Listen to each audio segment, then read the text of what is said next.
Hello, and welcome back to Behind the Post. Today, I'm joined by two incredible marketing leaders, Kinga and Ale Schlesinger. Kinga is the Senior Content Marketing Manager at PlayPlay, and with years of agency and in-house content marketing experience, Kinga is an award-winning marketer passionate about supporting brands and sharing their story in a way that resonates with their audience. She's helped brands like Meta, SEMrush, and PlayPlay increase their revenue with the power of brand storytelling by integrating innovative content strategies into their marketing mix. I'm also joined by Ale, the social media manager at HiBob. Ale approaches social media with a psychological mindset while using it as a vehicle for creativity. This outlook led Ale to HiBob, an organization that helps companies live by its motto, put your people first. Without further ado, Kinga and Ale, are you ready to go behind the post with me? Let's do it. Amazing. Look, I am so excited to have you both here. And I've invited you both on to really get to the heart of employer branding. And I couldn't think of two better people to have this discussion with. So I thought we could kick off with a little bit of a debate that I've been hearing. And I once heard someone refer to employer branding and the employer brand not as the story that you aim to tell, but the story that your employees are already telling. So this opens up a whole new conversation. Is employer branding just marketing tactic? Is it something that really can be controlled? I would love if we could just chat about that to kick off, because obviously, hi Bob, you guys are the people first company, and PlayPlay, you bring stories to life and are all about storytelling. So I would love to hear your thoughts on this. Whoever wants to kick us off. No, I think that's an excellent question and an amazing topic to discuss. And I think that it shouldn't just be a marketing tactic. It shouldn't just be a story that you're telling. Um, our entire kind of motto at Hi Bob is to be yourself. We talk about put people first, and that's so important, but that also means in house. Yeah. So, in terms of our employer branding, we want people to be yourself, to be whoever they are, and to be able to bring your whole authentic self to work. And you're not going to attract that by making up a story that isn't real, right? Like, how are we supposed to attract authenticity if we're not authentic? It's just not going to happen. But at the end of the day, it doesn't matter if you as a company are choosing to put out a story or to put out a or to if you're either you can put out a story or you can tell the truth, and that is who you're going to attract. So at the Yeah. end of the day, if you're not being authentic and not telling the truth, then you're going to attract the people that are seeking the story that you're telling. And what are you going to gain if that's not who you really are? It's so important when we talk about company culture to have the right fit for the company. And that's so important. That's why you always hear recruiters talk about how if you're in a job interview, you should be interviewing the company as well. Everybody wants ideally for it to be a good fit. And you're only going to get that if you, as the employer, are authentic, and then you, as the recruitee, employee, whatever it is, are authentic as well. Yeah, I completely agree with everything that Alice just touched on. And I think what many confuse as employer branding is they think, oh, it's how you showcase yourself to the world. But it's actually deeper than that. It's how you showcase yourself to the world and your employees and your current culture, and how you bring all these pieces together to really showcase who you are, who you stand for, and what your goals are. At the end of the day, yes, it is a recruitment tactic. And obviously recruiting is becoming the new advertising, in a sense where you have to showcase your benefits, like who you are, what you do, and really make yourself as a really awesome employer. That is true. That is part of it. However, there's that deeper part there, which Ali touched perfectly on, is about your culture, bringing your authentic self to work. All these things matter because at the end of the day, employer branding impacts retention, right? It doesn't just impact attraction of talent. That's part of that. But actually, if your employer brand is exactly what you showcase to the world, and there's no major surprises when you're actually enter the world of your company as an employee, then you can actually increase retention for employees by over 28%. That's a crazy statistic. And if you think about how hard nowadays it is to secure and also keep talent, that is something that you should consider throughout all your processes. And Yes, for most companies, employer brands are the kind of hands of recruitment / head of talent / obviously social media managers, but actually it should really be part of every single part of the organization, and your culture from top down, from down to top, it should be part of all of that. Yeah, I That's definitely exactly right. Yeah, I definitely agree. And if you're scrolling through social media, you can totally point out the companies who are not telling an authentic story. And it's very easy to spot. And I think it does all come back to authenticity and really putting out there the truth. If your employees Mhm. are scrolling through and they see you post something on your brand page, they shouldn't be like, "What? We don't stand for that." It should always match up. And Yep. I wanted to jump into social for a second. And anytime I hear employer branding and employer branding strategy, my head always goes to social, because you think about when people are looking for new opportunities, they go to social, they're looking to connect with other people who are maybe offering new opportunities, or they're going to LinkedIn and looking in the job section. I would love to know, why do you think that social media is the best channel, or is it the best channel for employer branding? Yeah, so maybe I'll start on that one. So I definitely think it's one of the best, if not the best. With social media, the biggest thing about social media at the moment is with platforms like LinkedIn, especially, it became this tool where you showcase yourself, you showcase your brand, you provide authentic content, and you are able to actually speak to brands more than ever before. Literally, there was a times and days where you just hand in your CV and never are able to connect with the employers in that actual brand. You never were able to see what that brand's up to. Now social media has broken those barriers down, and I can go on LinkedIn and I can literally go, right, let's have a look at Play. Who works at Play? I can see literally the people that have ticked to have either worked or still work at Play. And I can actually even find the potential recruiter. It's literally that communication is so open now. And with that in mind, brands are leveraging that now more than ever by really showcasing authentic content and content that really inspires people to want to work for them and want to be supported by them. And I just want to touch on one thing as well, as employer branding is actually really good for sales too, because at the end of the day, when you're trying to win contracts, when you're trying Oh, to yeah. new business, your partners, your potential customers, your prospects, like they feel what you're about, they feel what you stand for through that authentic employer branding content, and they're much more likely to connect with you and your brand if they also feel like you connect with them. So it's like a balance of, yes, it is, there's a reason why it's called employer branding, right? It's part of the employer strategy, but actually it's helping you build a community with your customers, your prospects, even your investors, which is amazing. And obviously, as a brand, you can engage with those people on a different level as well. You can respond to comments, you can respond to things much faster. Yeah, I think social media is like an absolute must. And if a brand out there isn't using social media for and educating people about who they are and their message, then they're really missing the trick, because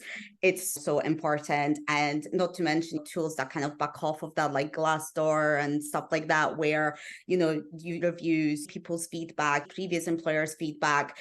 That wasn't possible really before the days of internet and social media. So it's an absolute must in my mind. I really agree with everything Kinga said, but I also want to take it a step further, right? You asked whether it's the best channel for employer branding.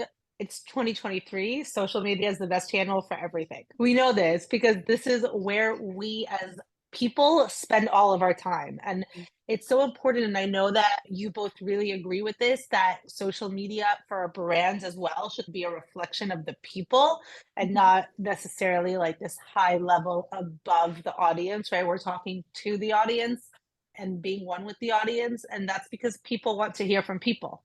And Mhm. people are spending their time on social media. So if we're talking about our brand or we're talking about who we are, what we do, what we sell, why we sell it, all of these questions need to be answered on social media. So Mhm. I completely agree with everything that you said, but we need to understand, and this is a different conversation, but I know that as social media managers for B2B, you both agree and you both know this so well that it has to be everything needs to be on social media, and social media needs to be just, we need to tap into the fact that this is where people are spending their time. It's Mhm. not just another channel anymore. It's, this is where they are. It's us coming to them as opposed to making them come to us. Yeah. Yeah. And one thing you touched on, which I love, is the fact that you said B2B, because I think B2C does this so well already, but actually Hmm. B2B needs to do pretty much the same approach in a slightly different language, maybe. Yep. However, at the end of the day, when you're a B2B business, yes, you may think, okay, I'm selling to businesses, but who are you actually selling to that represents that business? A human, right? It's a Yep. human. So Mhm. therefore, you have to 100%. connect with humans. And actually, one of the brands that I love that does this is SEMrush, for example. They're amazing at really connecting with other marketers and stuff like that, even through their funny content, gifts, stuff like that. And it just brings that human side to the brand that other marketers, which is pretty much like their biggest audience, can connect to, and they're much more likely to then say to their boss, hey, like, this tool's awesome, let's invest in that. Yeah. SEMrush really does a good job with that. And I love going to their comment section because the community that they have created is so inspiring, and one that I think all of us can take a few tips from, because they show up so authentically and it never sounds pushy or salesy. It's just very human and just person focused in how they can help you. And also it's fun. When you log on to social media, you want to be entertained, inspired, educated, all those things. And that human approach really can help get you there. There's a quote that I heard once, and I apologize, I don't remember the name of the person who said it, but it's, there's no such thing as B2B or B2C. There's H to H, human to Yep. human. And that is how I govern every single thing that I put out. I totally agree. Yeah, and I even taking that one step further, I always hear people buy from people, but more Mhm. importantly, people buy from people they like. So that is where that Yep. employer branding, employee Yep. advocacy, letting the people of your organization, their stories, their experiences, letting that drive your brand, not the brand driving it. Let your people tell the story. Hmm. And that Yeah. brings up my next question is, where should this strategy sit? Because it is a strategy at the end of the day. Should it be sitting in HR? Should the social media managers feel like it's their responsibility to tell this story and get their employees on board to start sharing content? Who should really own this strategy? Ollie, maybe I'll throw this one to you first. And Kinga, please feel free Hmm. to chime in too.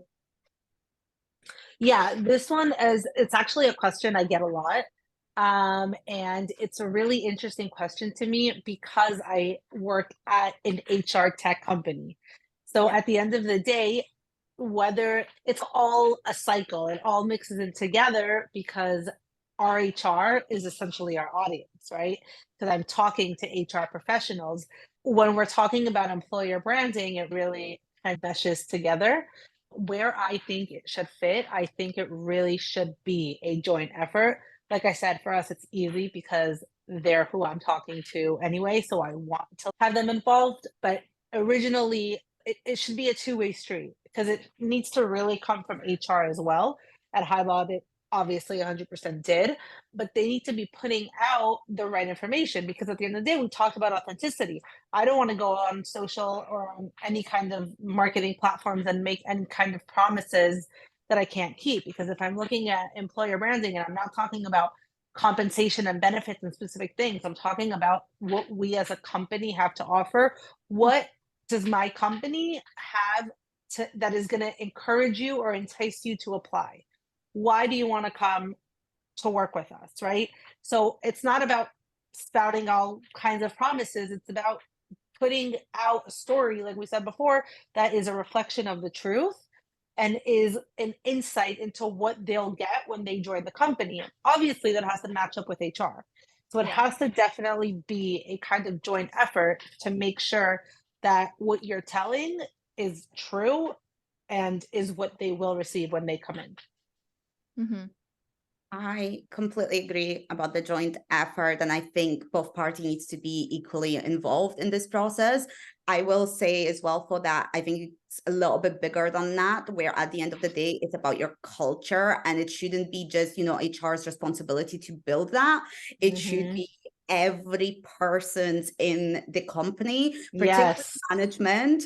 However, at the end of the day, it's not just about management, it's also about the employees they hire. This is why it's so important to understand what you're looking from the role and what you can give, and provide processes and support systems within the company at all levels, where everyone feels like they're just part of the same message, but also they get in the support that they need to do their job well, but also to feel like they have a great work-life balance if that's important to them, to be able to do those really awesome things. Because at the end of the day, it's, if you have an amazing HR team, but for example, the CEO of the company is, nah, this is not important, it's going to stunt your employer branding strategy, right? It is going to stunt it in some way. HR can only take it so far.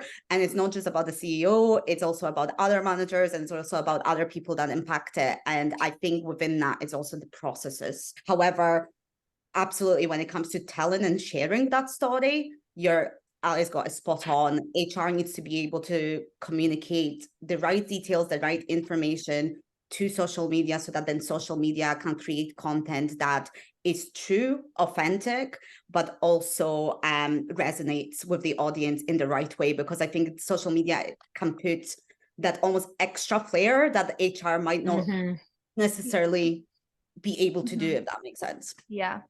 I love Yeah, that it's a you total two-way street. definitely. And I love that you both highlighted that it is a joint effort, because I feel like that shouldn't all just be on the social media manager's shoulders to communicate that. And I think for a lot of social media managers, they often feel the pressure because they are the voice of the company, and people are going to social media as a first touch point. So it can be a lot of pressure to make sure if you're communicating this correctly, if you're really telling the right story here, and you're capturing the whole wider business in your messaging. So I really love that you highlighted that. And I really want to get into the nitty gritty and the tactics. Now that we set the scene, we know why employer branding is necessary and who should be involved and who to get on board. And I would love to know how social media managers can actually go about communicating this employer brand. And I love to get super tactical on this show. So please get very detailed, share tips and tricks, all of the good stuff. I would love to know maybe some examples of campaigns and posts and different ways that social media managers can actually go about creating the content that really shares this story. So both of you, please chime in, because I know you both have incredible campaigns and both of your social media presences are incredible. So I would love to hear all the examples and tips. Sure. I think for me, the very obvious and clear starting point is to identify your key brand attributes, and what makes you unique as an employer, but also as a brand, and how your people that already work for you, how do they really feel and think about you, your project, what's going on behind the scenes. And from there, you can identify what makes you that sort of standout, unique brand. But also you can also use that to identify any drawbacks that maybe, I know we're talking more about social media here, but that HR can actually take forward, identify, and try and work on those. Because let's be honest, not every brand's perfect. Actually, no brand is perfect. We all have little issues, little nags that need sorting, but as long as you know what they are and you're working on them, that's what your people appreciate at the end of the day. No one comes into a job and knows it's going to be absolutely perfect. That's not the reality. But as long as you know where you are, what makes you special, what makes you unique, and how your employees already connect with your message, then you can start sharing really true and really authentic stories and build on that as your organization grows further. So that's one key thing for me as a starting point.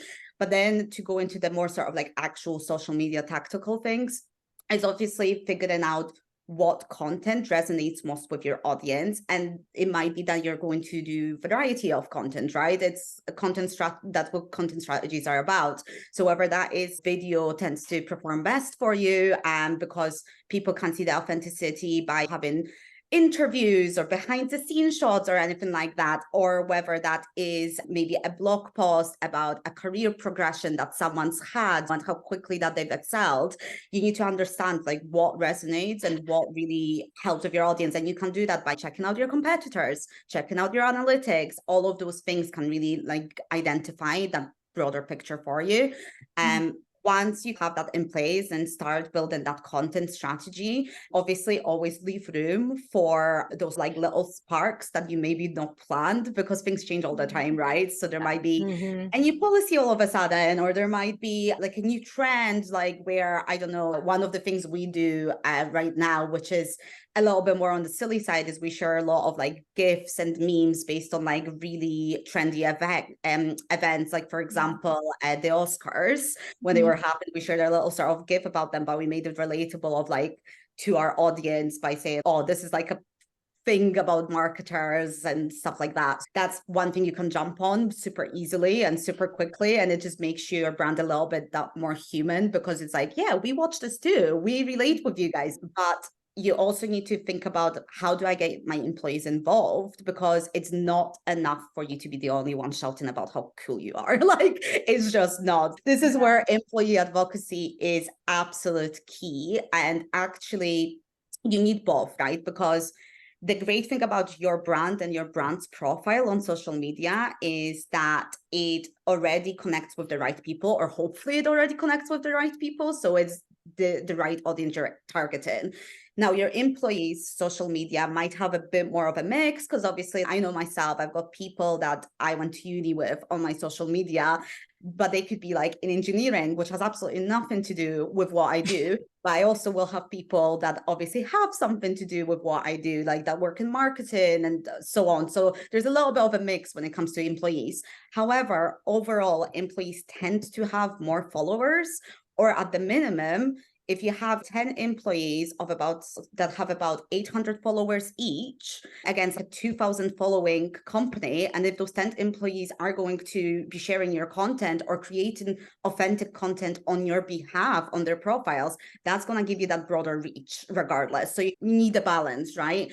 And I think the best way to do that is to put foundations in place for your employees to know where to hear about the information, whether that's like Slack channels where you update them constantly about what's going on, and any new updates. Maybe you even say to them like, hey, this is a really cool piece of information that we're sharing. We'd love if you guys shared it. Maybe you even have a team that writes a couple of advocacy posts on their behalf. So if they don't feel comfortable, if they're not a writer, they can literally copy and paste it on their social media page. Or maybe you just encourage them to like your brand's post. You know, it's about creating that environment where everyone feels comfortable to do that. And I think that's the key. And of course, sorry, Ali, I know I'm speaking for it. No. And of course, there's obviously what we mentioned about the communication side of things. So it's also about engaging with your audience. So obviously, if your audience comments on your post, respond to it. Don't leave hanging. No one wants to be ghosted. And if you responded to this, then they're more likely to connect with you, because they're like, oh my gosh, someone like responded to me. So you want to make those friendships, those connections, those through that. And what's easier way to do it than being social? It's social media. It's literally designed to do that. So I think that's my kind of like biggest tips. But yeah, I don't know if Ali, you've got anything to add, because I know I've been speaking for ages, but very passionate about this. Everything you're saying is amazing. And I really agree with everything that you were saying. I would really just, not to be a broken record, but I would just add authenticity.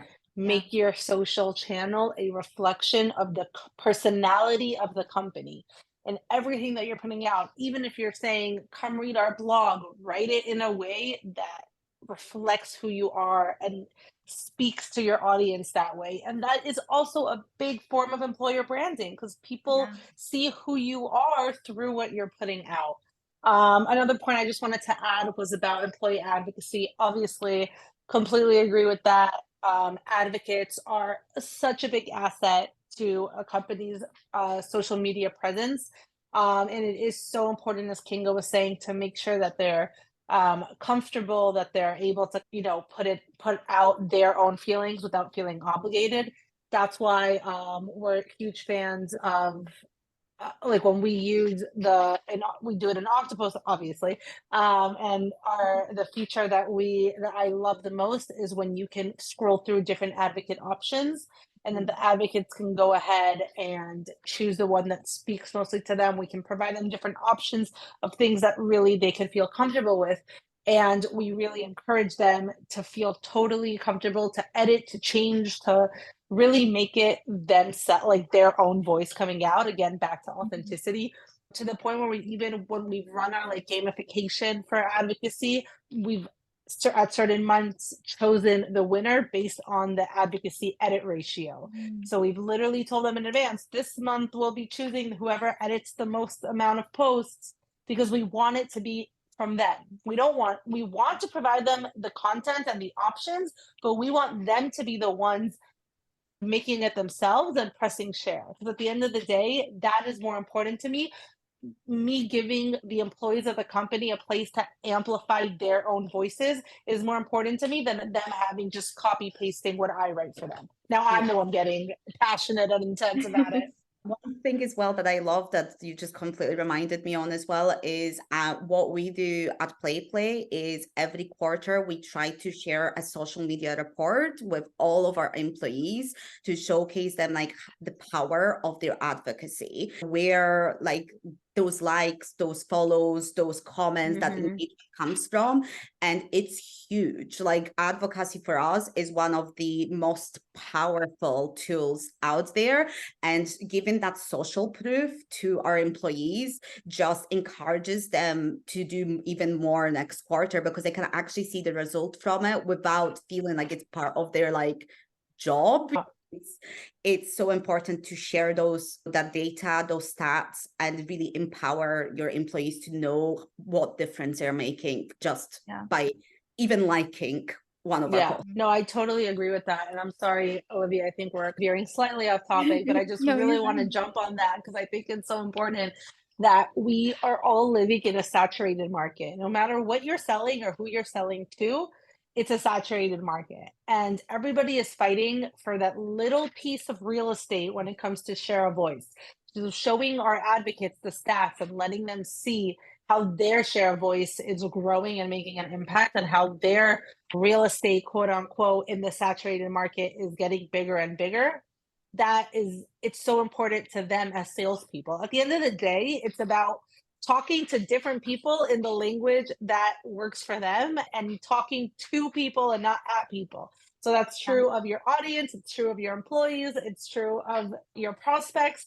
Just come to them, speak to Mhm. them in the way that they understand, in the way that is right for them, because we are all different and diverse, and in our different job titles and what we're looking to do in our jobs, we have a different mindset. Like social media might have a different mindset than sales, but it all ties in together. And as a social media manager, you need to show them how their piece ties into our piece and how we're a joint effort.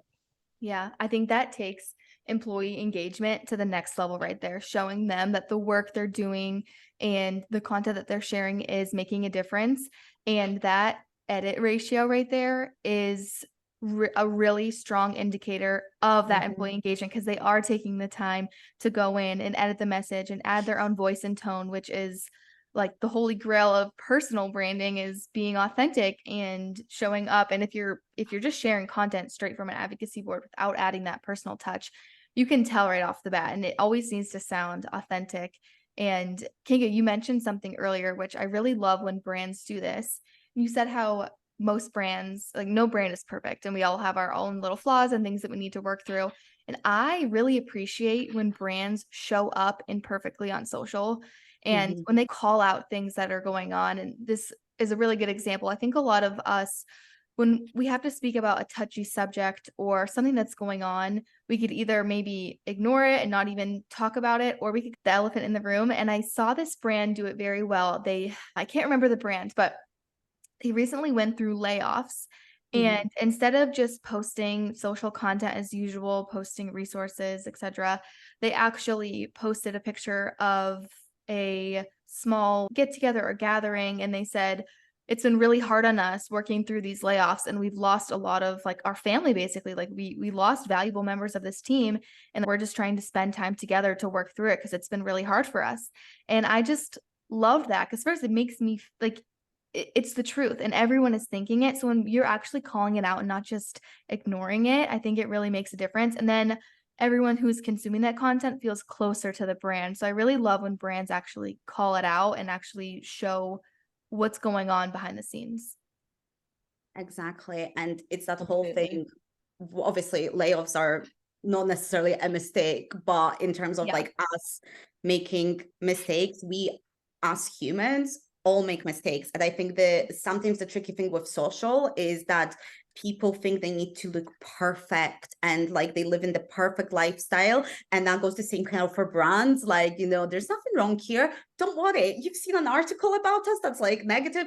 Oh, that's not true. They just Yeah. push us and ignore it when actually sometimes the most powerful thing you can do is say either I messed up or we're going through a hard time and this is why, but this is like how we're handling this. This is like what we've learned from this. Those things we can all relate to on some level too.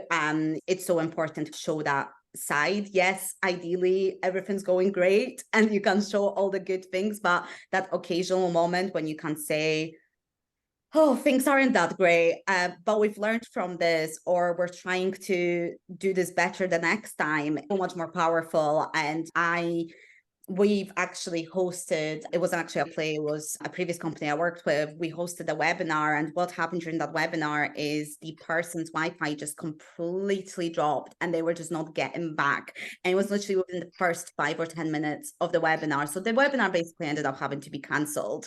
And rather than us just, and it was actually a live event as well, it was part of a bigger event. So it was just a bit crazy.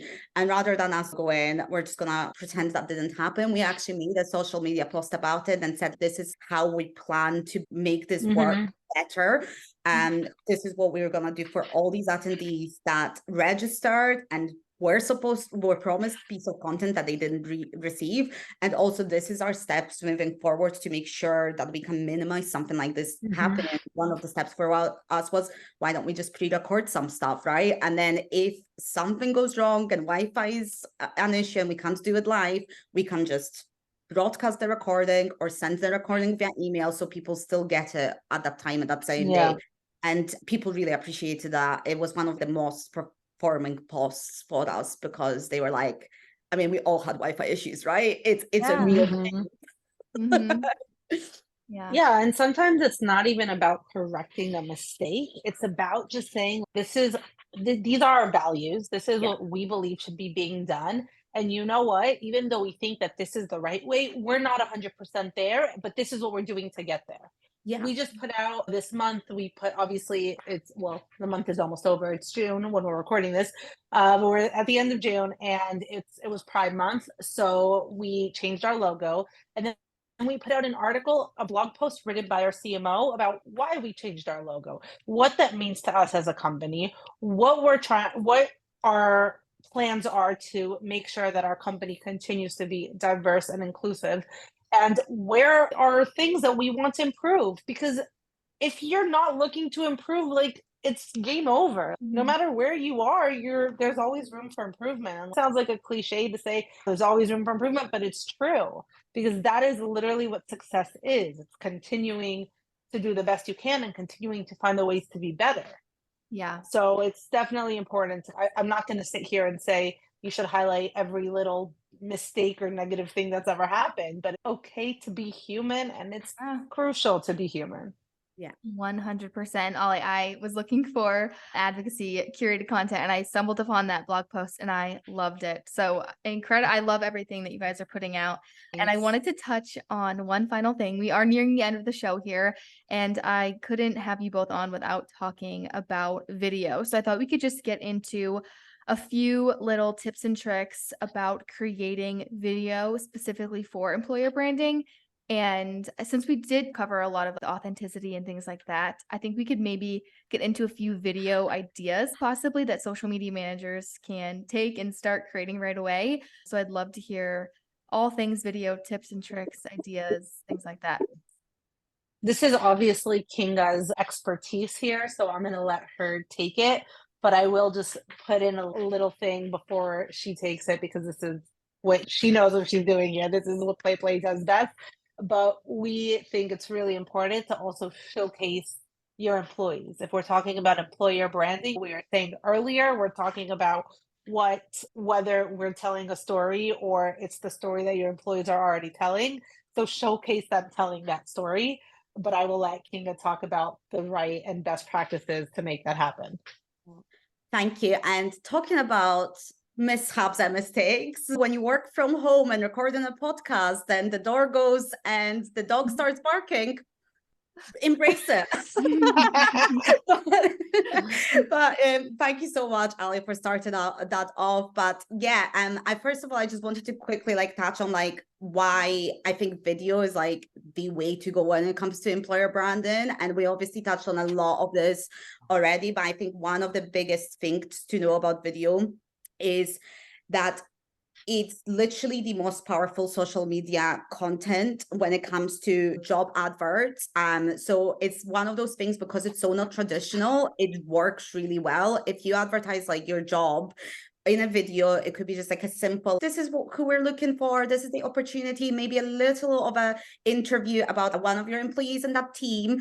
That itself has 34% more applications, and it can actually be seen as much as 800% more on social media than any other content type, which is just crazy. So when it comes to video, I just think it's such a powerful tool for employer brands, because the stats show it. It's not just a fad, not just saying that because I work for Play, which is a video creation platform. The stats actually are there to back it up. And when it comes to actual, maybe it's starting with ideas of what you could do with video just to get your employer brand across. Ali, you touched on this, employee testimonials, and just employees being visible in your videos as a whole. So you can do that with an employee testimonial about your job, the project they've worked in, anything that your employee can talk about, or maybe their career and their progression. Show the person behind the brand. And what's more powerful than hearing from an actual employee that works at the time in the brand about their experience in your company?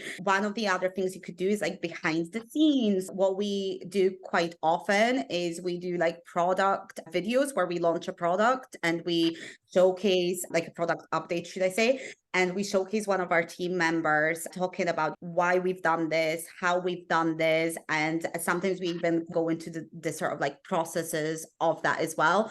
That's super powerful because it really showcases the team that works behind it, their expertise, and it gives you a flavor of what we're about. We also do behind the scenes in terms of more casual, where we actually have a culture squad at Play, which is in charge of doing monthly events and bringing the teams together, especially because we're a global organization. So it's super important for us to have touch points within our own regions, but also global touch points. For example, we've had the Wellbeing Month, which was this month, and we did lots of activities internally for that. So they're not really they don't really help candidates, but they really help the team feel inspired. And what we make sure to do is we create a quick sort of video of all these activities that we've done for the month to showcase our team. And actually the current conversation is we should probably use this on social media too, to showcase what we get up to every month. So that's another way you can use video, is to empower your employees. And sometimes it's reminding them as well of what you've done, because I think sometimes we're so busy and we're stuck in our work that we kind of forget of all these extra things that your employer has been doing for you and with you. So it's a nice reminder of, hey, remember how we gave you massages, we did a sleep workshop, one breathing workshop, all these extra things to help you feel confident, comfortable, relaxed, and just empowered to work, but also outside of work, right? Because it's well-being. You need to be happy in and outside of work. Another one as well is obviously day in the life. So just showcase what your employee does. Then you've got obviously project highlights. So we tend to do these every quarter, but we also do them for the team one every week actually, where we showcase any like updates or anything like that internally. But for social media, we tend to do like a big quarter recap of biggest achievements to showcase to more external people and our community. And that works super well because people can really get a flavor of like where we are as a business, what we've achieved for the quarter, and how we're moving forward, and all the people that contributed to that achievement as well, which is awesome. As well as obviously showcasing any sort of like events, celebrations, anything like that. So those are just, I feel like those are a lot of like ideas of how you can use video. So well, I guess like from me, like how do you get started? So again, it's back to that defining your message. You want to be very clear about what you want to do. And one tip I can give you is always have one goal for one video. Don't try and get all these things across in one video. Actually, just like a 2-minute, 1-minute snippet of just one goal, and just posting like mini videos more regularly is so much more powerful, because you're not going to lose your audience, and not everyone might care about one thing. So like you might want to make sure you split those messages up so they connect with the right people at the right time.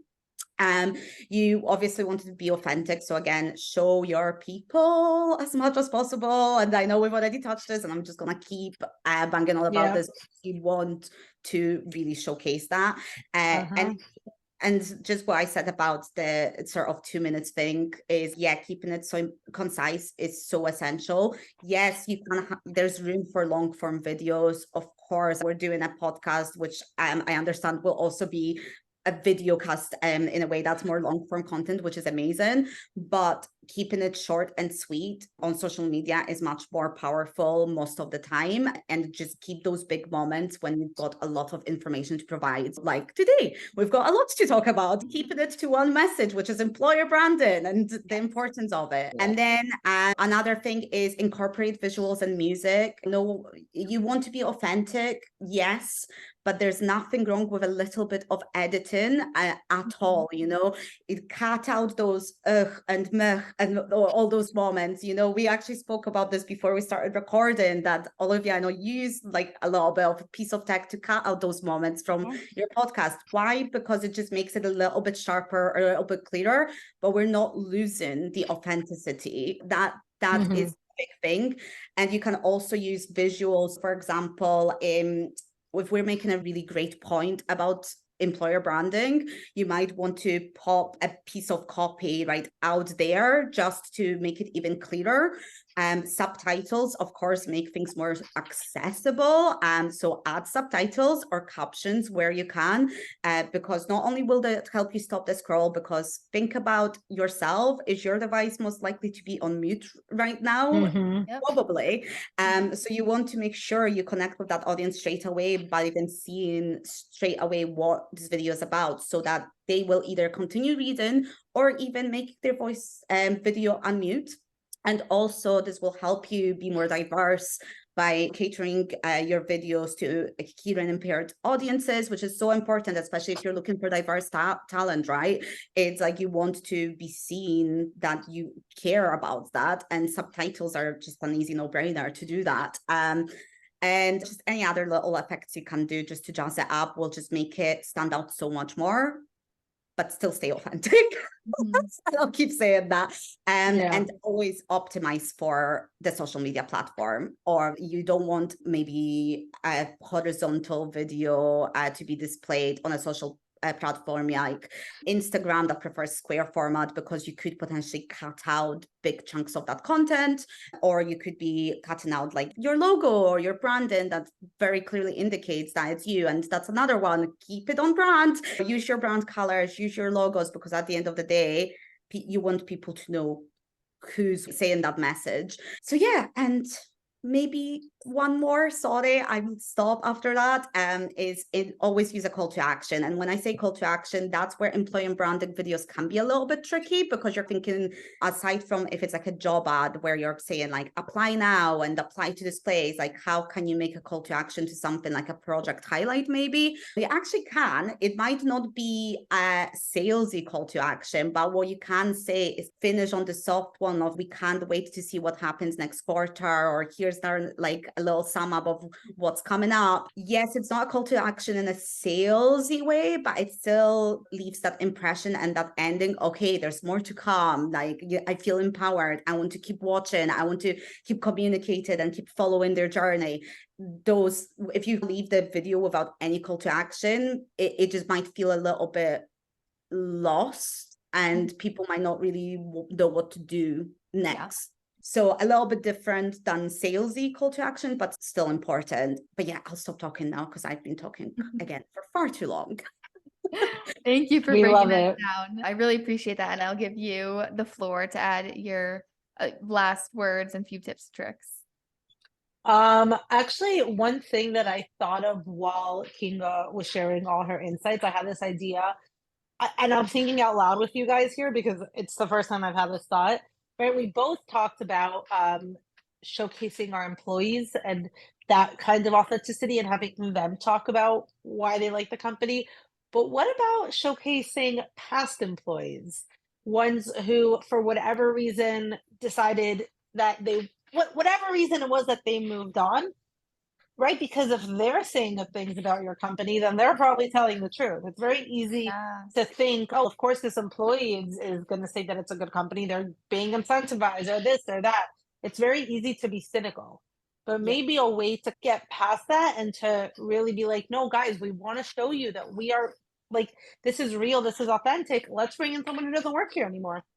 Yeah, and I've seen companies do that quite recently, quite a lot. And it's something actually that Oh, okay. I spoke a little bit about recently at Play, and it's something we're considering implementing as well by maybe having, so for example, if someone leaves their job to move on to obviously better opportunities or whatever that is, one of the things that I've seen, which I think worked incredibly well, is having an interview with that person after they leave, being like, while you're still looking for applicants to fill their spot, just being like, oh, what was it to work in your job with Play or whoever, and how did you find it and stuff like that.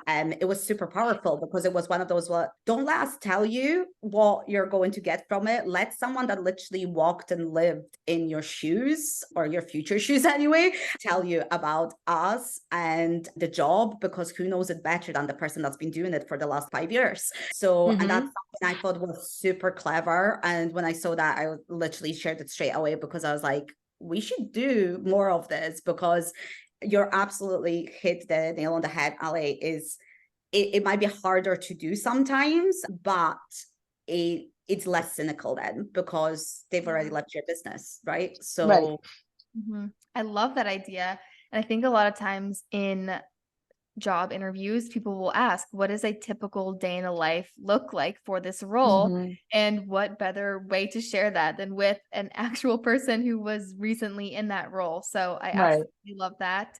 And we are nearing the end of the show here, and I wanted to thank you both so much for joining me here. I feel like we just unpacked so much information, and I bet everyone listening in has loads and loads of notes leaving this episode. And we are going to be continuing the conversation. Kinga and I are going to be meeting with CVS on July 27th to talk about employer branding and the power and how to improve ROI. So we will be diving into even more best practices then. So you can go ahead and click the link in the show notes to register for that. But thank you both so much for joining me. I have really loved this, and I really appreciate how in-depth and tactical you both got.